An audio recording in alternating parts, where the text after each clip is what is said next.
துணி மாத்துறதுலேருந்தோ ட்ரெஸ்ஸு போடுறதுலேருந்தோ இது எனக்கு மனசு கஷ்டம் ஆகக்கூடாதுன்ட்டு என்னை வளைச்சி வந்து கூட கொஞ்சம் நான் அப்படி கூட திட்டுவேன். நீ இன்னும் சரியில்லாத பொண்ணாட்டி கட்டும் போதே உனக்கு இப்படி இன்னும் நல்லா இருக்கிற பொண்ணு கட்டியிருந்தேன்னா இன்னும் தங்கத்தட்டில் வச்சு தாங்கியிருப்பேன். எனக்கு அவெல்லாம் தேவையில்லை, எனக்கு நீ தான் வேணும் அப்படின்னு திருப்பி நான் அமைதியாக இருந்தால் கூட என்கிட்ட வந்து உட்காந்து நீ அப்படி உட்காராதுமா நல்லா சரி, ஏன் அப்படி கஷ்டப்படுற, நான் இருக்கிறேன், நீ யாரும் இல்லைன்னு ஃபீல் பண்ணாத, நான் இருக்கிறேன், கஷ்டப்படாத, அழுவாத, அவங்க அது சொல்கிறாங்க எது சொல்கிறாங்கன்னு ஃபீல் பண்ணாத, நான் யாருக்காக நான் உன்னை கல்யாணம் பண்ணேன், என்னை நம்பி தானே நீ கல்யாணம் பண்ண, நீ ஏன் அவங்களாம் நினச்சி கஷ்டப்படுற, நம்ம பையன் எனக்கு அவனை பார்த்து இது பண்ணி மனசு தேத்து அப்படின்வாங்க. அதுலேருந்து கொஞ்சம் கொஞ்சமாக நானாக மனசு தேத்திக்கிறேன். ஒரு கடவுளோட மேலே தான் ஒரு நான் ஏற்றுனேன். இப்போதைக்கு சூழ்நிலைக்கு யாருமே வந்து கட்டணம் வந்து விட்டுட்டு போகிறது சுச்சுவேஷன். ஆனால் இவர் வந்து பாத்ரூம்லேருந்து ஒன்றுக்குள்ள இருந்து எல்லாமே அவர் தான் செய்வார். ஆனால் சத்தியமாக எனக்கு ரெண்டாவது எனக்கு அப்போ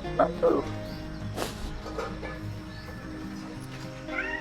எப்படிக்கா ஒரு ராங் கால்ல அவங்க மேல காதல் வந்தது உங்களுக்கு? நம்பர் வந்து 72, எங்க நம்பர் வந்து 71, ஒரு நம்பர் தான் டிஃப்ரெண்ட். வாங்கின என்பது நான் வந்து பாண்டிச்சேரியில் படிச்சுட்டு இருந்தேன், ஐடிஐ படிச்சிருந்தேன். மாற்றி போட்டதால அவங்களுக்கு போயிடுச்சு. இது மாதிரி எங்கள் வீட்டு நம்பர் ஏன் வச்சிருக்கீங்க, எங்கள் அம்மாட்ட கொடுங்க சொல்லி கேட்டபோது இல்லை என்னுடைய நம்பர் இது அப்படின்னாங்க. அப்படிங்களா சரி சரி மாற்றி பண்ணிடும் போது சொல்லிட்டு அப்படியே நான் கொஞ்ச நாள் பேசுவேன், மறுபடியும் சரி ஃப்ரெண்டாக பேசி பார்ப்போமே அப்படின்னு கொஞ்சமாக பேச ஆரம்பித்தேன். அதுக்கப்புறம் தான் அவங்க நான் ஒரு ஹேண்டிகேப் அப்படின்னாங்க, நானும் ஒரு ஹேண்டிகேப் தான் அப்படின்னாங்க. சரிங்க மேரேஜ் பண்ணிக்கலாமா அப்படின்னு கொஞ்சமாக நான் வந்து 6 மாதத்துக்கு ஒரு வருஷத்துக்கு ஒரு டைமில் நான் உங்களுக்கு ஃபோன் பண்ணுவேன். சரி நம்மள மாதிரி இருக்காங்க, நம்மளும் ஒரு ஆதரவு கொடுக்கலாம் அப்படின்னு சொல்லிட்டு நான் உங்கள்கிட்ட பேச ஆரம்பிச்சேன். இது வந்து ஒரு 6 வருஷமாக நான் லவ் பண்ணியிருந்தேன் அவங்கள. நான் அவர் பார்த்ததே ஒரே வாரம் தான். அந்த நாத்திகம் வந்து பார்த்துட்டு போனார். அம்மா வர வச்சேன், அக்கா வர வச்சேன், தம்பி வர வச்சேன். நீங்கள் சொன்னா நான் ஏற்றுக்கிறோமான்னா அவங்க சரி இப்போதைக்கு நீ எதுவுமே போட தேவையில்ல, பொண்ணு மட்டும் கொடுத்தா போதும்னு இவர் பேசினாரு. சரின்ட்டு இட்டுன்னு போனோம். கோயில் இட்டுன்னு போய் அக்கா எல்லாம் மாலைலாம் வாங்கிட்டு வந்தாங்க, எல்லாம் ரெடி பண்ணாங்க.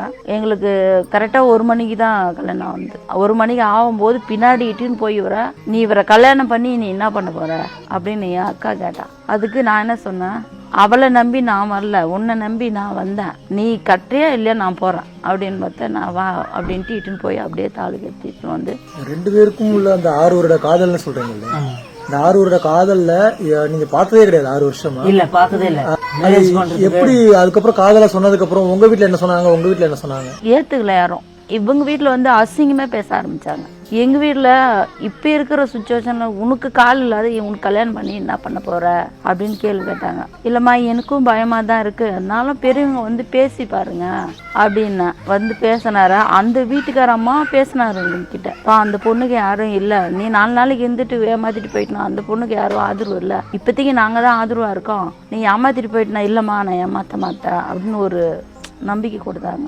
அப்புறம் நானா மனசு தேத்தின்னா சரி நம்மளுக்கும் ஒரு லைஃப் இருக்கட்டுமே, ஒரு எடுத்துக்காட்டாக இருக்கணுமே, நம்ம கால் ஊனன்னா ஊனத்தை மாற்றி பார்ப்போமே அப்படின்றதுக்காக தான் நான் அவரை ஏற்றுக்கினேன்.